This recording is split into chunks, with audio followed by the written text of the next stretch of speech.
De história, vamos lá com a Pro? Então vamos lá, olha só. Abram aí a apostila na tarefa para nós fazermos a correção e continuarmos o conteúdo. Então, abram aí na página 69, nós temos a tarefinha aí dessa página, tá?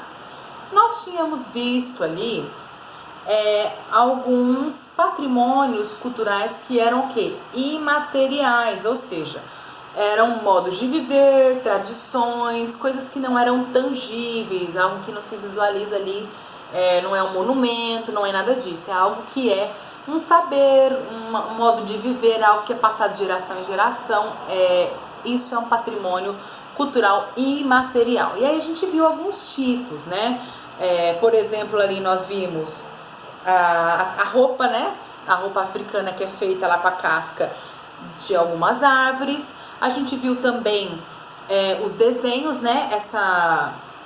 Esse saber que eles passavam ali de geração em geração, que é essa arte que eles faziam na areia, que contava ali a história desse povo.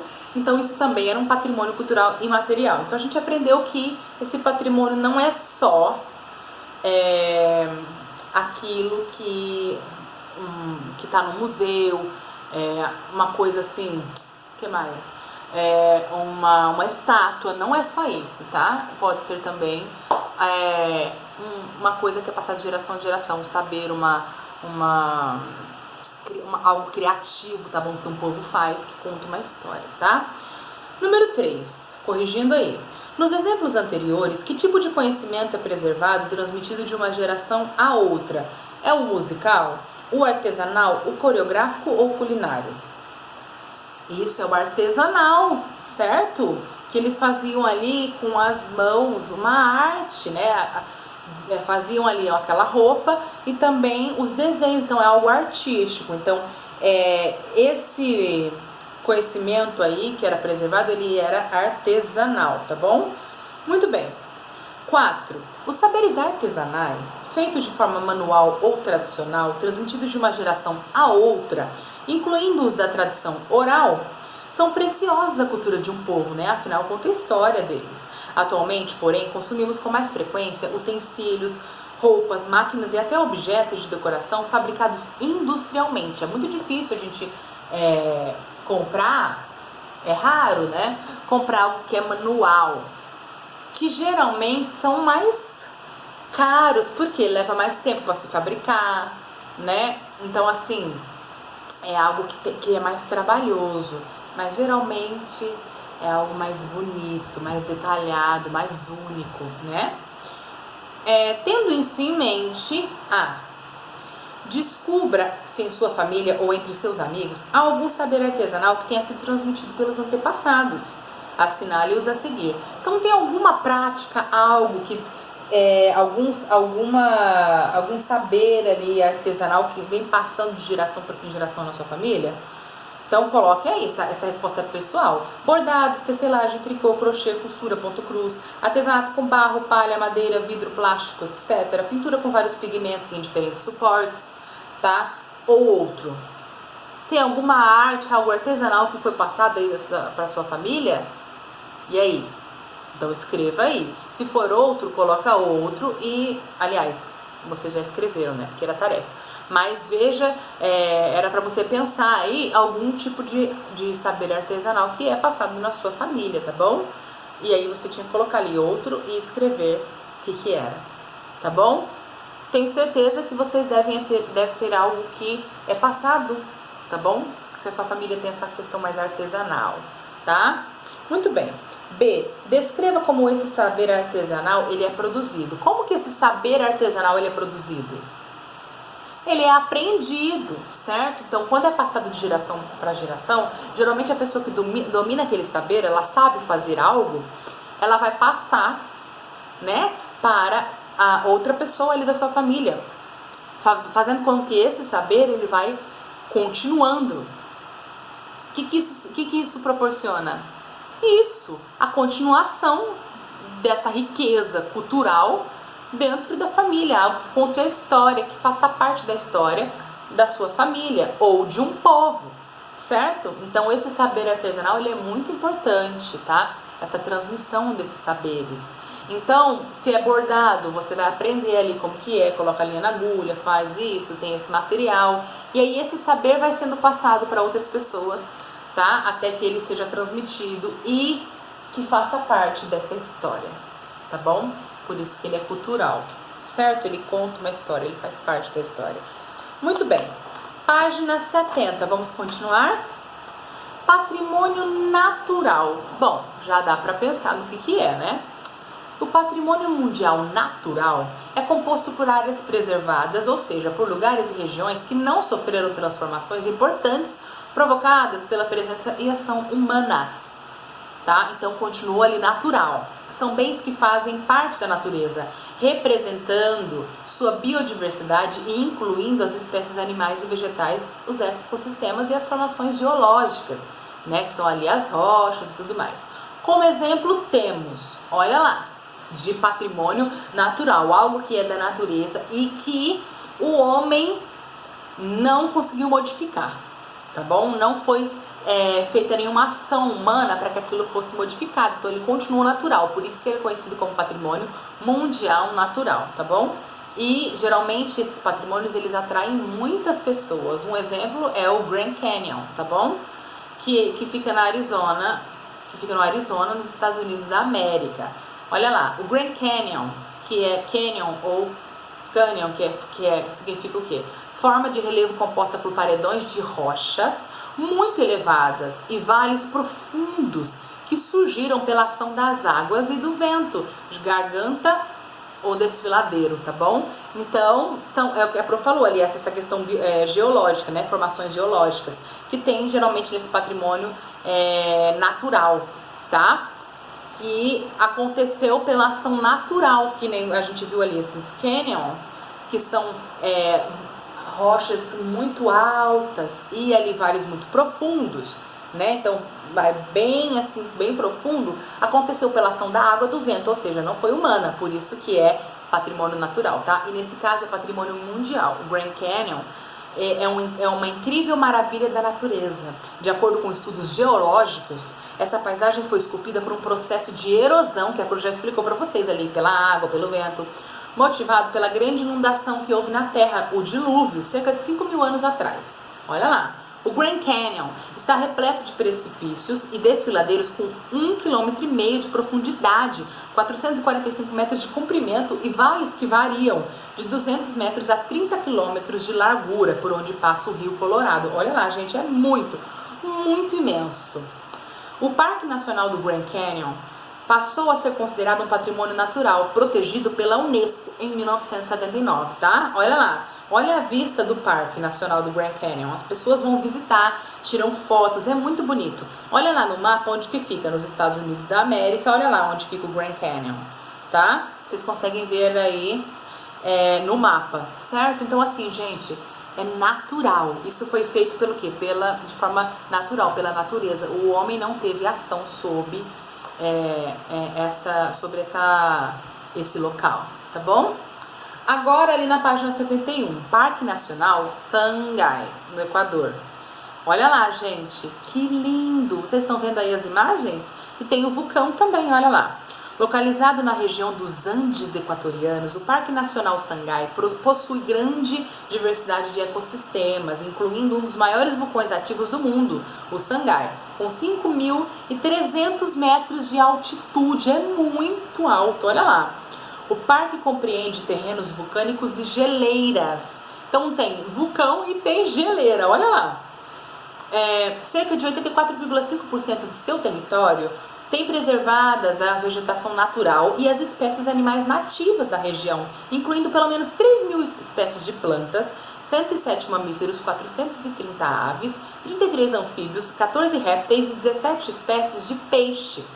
Em 1983, o parque passou a ser patrimônio natural, pois a Unesco considerou a área de interesse mundial para a preservação dos ecossistemas ali presentes. Olha só, gente, que legal!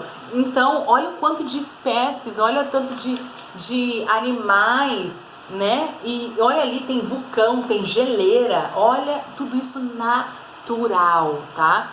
Então, foi considerado ali, tá bom? pela Unesco uma área de interesse mundial, tá? Esse patrimônio natural, porque precisa preservar esses ecossistemas que tem ali, esses animais, ali a parte vulcânica, geleiras, tudo isso tem que ser preservado, tá? Número 5, considerando os exemplos que apresentamos anteriormente, quais as diferenças essenciais entre o patrimônio natural e o cultural? E aí, gente? Qual que é a diferença do patrimônio natural e cultural? O patrimônio cultural, ele vem do quê? Ele refere-se ali aos bens produzidos pelo homem no passar do tempo que conta a sua história. Esses são os patrimônios culturais, tá? Então, são ali bens produzidos pelos homens, tá? Que são importantes para contar a história, tá bom? Dessa pessoa, desses povos, tá? Dessas nações. Então, refletem as histórias, as práticas, os costumes, os saberes, porque não só aquilo que é bem material, mas também os saberes, né? Que a gente viu que é imaterial, certo? E que devem ser preservados para as gerações futuras. Então, passada essa história para as gerações futuras. Então, esse é o patrimônio cultural. Agora, o patrimônio natural, eles são o quê? São bens naturais, mas que eles são produzidos ali pela natureza, certo? E eles não sofrem, de forma geral, eles não sofrem interferência humana, tá bom? Em sua composição, a forma como é feito é natural, tá? Então, esses são a diferença ali, essas são as diferenças entre o patrimônio cultural e o natural, tá bom? Pessoal, 6. Qual a importância da preservação do patrimônio natural? E aí, gente, olha só, a gente vai conversar sobre isso aqui, tá? Por que o patrimônio natural ele deve ser preservado? Porque tudo precisa ter um equilíbrio, certo? Quando algo se desequilibra o ambiente todo. Lembra que a Pro explicou isso para vocês. Então, no ecossistema ali que temos os animais, tem a questão do clima, tem tudo envolvido. Quando algo se desequilibra, quando algo sai do normal, quando algo é extinto, né, que a gente já viu, é extinto, sofre essa extinção, causa um desequilíbrio ambiental. Então, por isso é importante a gente preservar, cuidar. Além do que, quando é preservado e cuidado, ele é passado para as outras gerações. Então, outras pessoas conseguem usufruir daquela beleza natural, tá? E, além do que, é uma obra do Criador, certo? E Deus espera que nós, como seus filhos, cuidemos daquilo que Ele criou para nós usufruirmos ali visualmente, né, sentir ali as sensações que aquele lugar passa, né, a natureza nos providencia isso, então é muito importante que nós cuidemos, tá bom? Para que não se acabe, tá? Vamos lá. Você sabia? Atualmente, o Parque Nacional Sangay ocupa uma área de 502.105 hectares, dos quais 271.925 hectares são considerados patrimônio mundial. Olha só, gente, bastante coisa. A partir de 1992, as terras localizadas na parte leste das fronteiras do parque passaram a ser desmatadas e transformadas em pastagens para a pecuária. Olha lá, a agricultura e também para caça e pesca ilegais. Essas atividades ameaçaram a preservação das florestas naturais e das espécies animais nativas, trazendo alterações ao microclima da região. Viu o que a Pro falou? Quando mexe uma parte, desequilibra a outra. Olha só. Além disso, as dinamites e os componentes químicos utilizados na construção da estrada Guamote-Macas ocasionaram a contaminação do rio Upano e dos lagos próximos. Olha lá. Por essa razão, o parque foi incluído na lista do Patrimônio Mundial da Unesco, para que ele fosse protegido pela Unesco, tá bom? No entanto, em 2005, um novo plano de gestão foi adotado pelo governo do Equador, junto com as outras organizações. Nele se definem estratégias para a restauração das zonas afetadas pela rodovia, tá? Foram desenvolvidos também programas de educação ambiental com a participação das comunidades próximas ao parque, a fim de reduzir os conflitos relacionados ao uso da terra pela população local e de preservar a vida das espécies vegetais e animais. Graças a essas medidas, o Parque Nacional Sangay não se encontra mais na lista dos patrimônios mundiais em risco. Então, ele era considerado um patrimônio mundial em risco. Mas, como foram tomadas essas medidas, viu que também o governo tem a sua parte, o que a Pro falou. Nós, seres humanos, nós devemos preservar, mas também é nossa responsabilidade, né? Aquelas pessoas que estavam fazendo coisas ilegais ali e desmatando e queimando e poluindo estavam fazendo errado. Mas olha só, o governo fez o quê? Opa, vamos criar medidas e estratégias para restaurar essas áreas que foram afetadas e para conscientizar a população que está ali próxima de que os animais devem ser protegidos, certo? Então assim, tudo isso foram medidas que o governo tomou. Então olha a importância de cada um cumprir com a sua responsabilidade, com o seu papel. Olha só, número 7, vocês vão fazer, é uma pesquisinha aí, tá? Vocês vão fazer de tarefa, ó, consultar o site da Unesco, tá? Então vai ser tarefa e vamos lá com a prova. Página 73. Aqui é onde eu vivo. No estado ou na região do Brasil em que você vive, há patrimônios naturais? E aí, gente, tem patrimônios naturais onde a gente vive? Então a Pro quer que vocês pesquisem também, tá? Isso daí também é tarefa, mas aí a Pro quer que você pesquise e que você coloque aí, pode escrever mesmo aí na apostila o nome desses patrimônios, tá? Se na região que nós vivemos tem patrimônio. Tem, mas patrimônios naturais, mas aí vocês vão colocar, tá bom? Número 8. Observe as imagens desse patrimônio. Olha lá, olha que lindo. As ruínas da antiga cidade de Machu Picchu encontram-se a 2.430 metros de altitude, no meio de uma floresta de montanhas tropicais, nas encostas dos Andes, no Peru. A cidade foi construída no século... Que século é esse? Isso, no século XV, pela civilização Inca, e é considerada uma obra-prima da arquitetura e da engenharia desse povo. Olha que lindo! Os monumentos da antiga cidade se misturam à paisagem natural, revelando uma harmoniosa relação entre a cultura humana, olha lá, mistura da cultura humana, que foi feita ali pelo homem, né, que conta a sua história, os seus saberes, as suas práticas, e a natureza. Olha só. Localizada entre os Andes peruanos e a bacia amazônica, Machu Picchu abriga um conjunto diverso de microclimas, habitats e espécies de flora e fauna, garantindo sua importância global para a preservação da biodiversidade, tá bom? A diversidade da vida. Olha lá.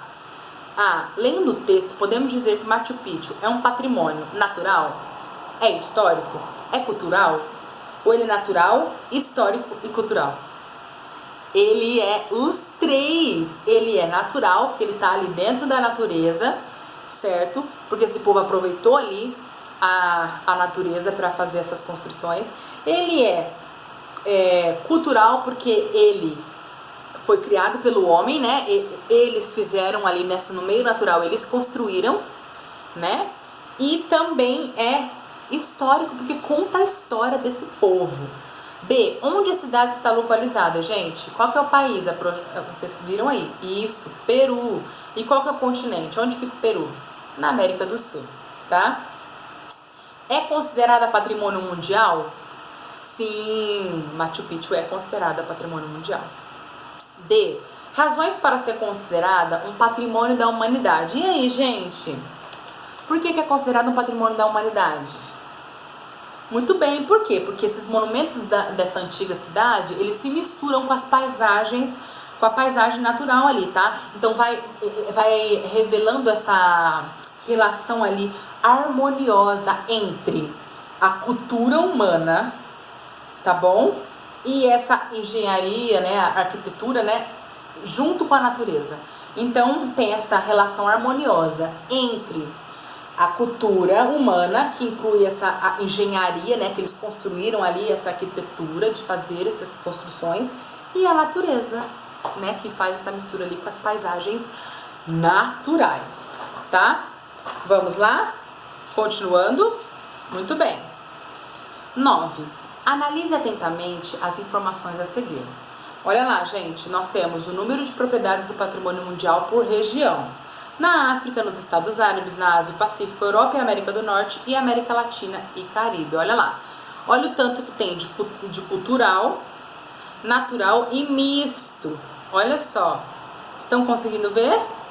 Muito bem. Olha cada uma ali, ó. No mundial, olha o que representa cada uma delas, tá?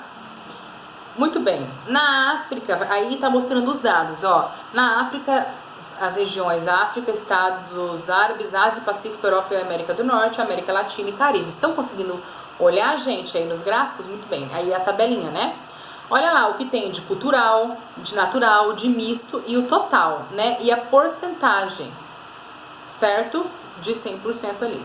E o número de estados membros com propriedades inscritas. Olha só. Estão vendo aí tudo isso dessa questão de propriedades e patrimônio mundial por essas regiões, tá? Nesses países, nesses continentes. Olha lá.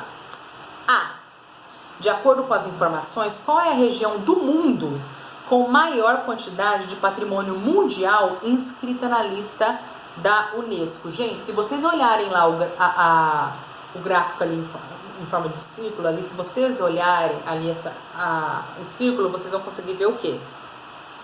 Que a Europa e a América do Norte, certo? Ali são os continentes que tem mais o quê?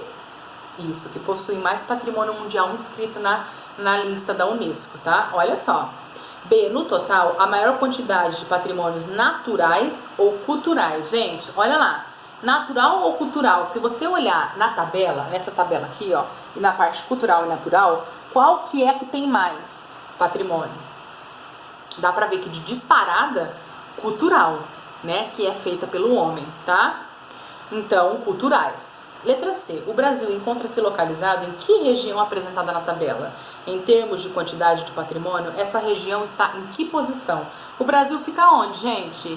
E isso fica na América Latina, tá bom? Então, ele fica dentro ali da América Latina e Caribe. E no ranking ali, se nós olharmos aqui, ó, se nós formos olhar aqui para esse gráfico, o que nós podemos ver? No ranking ali de posição, ele está em que posição de país que tem mais patrimônios? Primeiro vem a Europa e a América do Norte, que a gente já falou. Depois vem o quê? Isso ali, ó, a Ásia e Pacífico. E aí depois, o maior depois deles, aí vem Europa, América Latina e Caribe. Então coloca ali, é América Latina e Caribe, onde o Brasil está, né? E está em terceiro lugar nesse ranking de quem tem mais patrimônio mundial ali, né, na região, certo? Muito bem, vamos lá? Página 75. Aí tem o investigue, nós não vamos fazer ainda, tá? 10. Como a valorização do patrimônio mundial pode ajudar as populações locais a desenvolver sua economia e cultura? Comente suas ideias com os colegas e registre a seguir as conclusões da turma. Isso daí, gente, a gente vai conversar na próxima aula Zoom, tá bom? Então, guardem aí, a Pro já leu pra vocês e quer que vocês deem uma lidinha já pra pensando. E aí, na próxima aula Zoom, a gente vai conversar e debater sobre isso daí, tá bom? Meus amores, é isso. Não se esqueçam da tarefinha, tá bom? Da página 72, número 7, e da página 73 aqui, o aqui onde eu vivo, tá bom? A Pro quer que vocês façam. O aqui onde eu vivo não precisa confeccionar cartaz nem nada, a Pro só quer que vocês escrevam o nome do patrimônio que foi encontrado na sua região, tá? O que tem de patrimônio natural na nossa região aqui, tá bom? E é isso, meus amores. Até a próxima aula. Um super beijo pra vocês.